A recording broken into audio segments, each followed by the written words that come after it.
start with the attack on the Syrian airbase. 59 missiles fired, 36 got through. They phoned the Russians ahead of time to say it was coming. They were apparently using the base later the same night. AP reports that U.S. forces in Afghanistan on Thursday struck an Islamic State tunnel complex in eastern Afghanistan with what the American Army apparently calls the mother of all bombs, the largest non-nuclear weapon ever used in combat by the U.S. military. Now, I'm not a military expert, but it seems to me both of these things, as you say, are linked, and both of these things are more propaganda events than they are military exercises. ISIS in Afghanistan is a marginal force.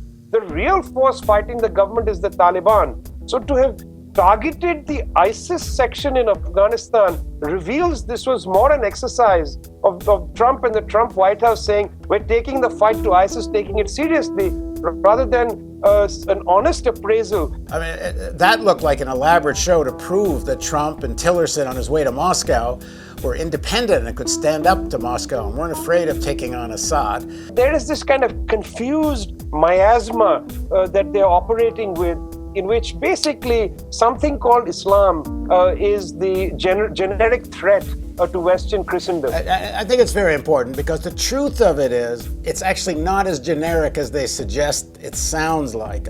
Islamic fascism, Islamic this, Islamic that. It's really Iran that they're talking about all the time, because when do they include Saudi Arabia in this Islamic fascism, which in fact is an Islamic fascist state? I mean, the Saudis are that.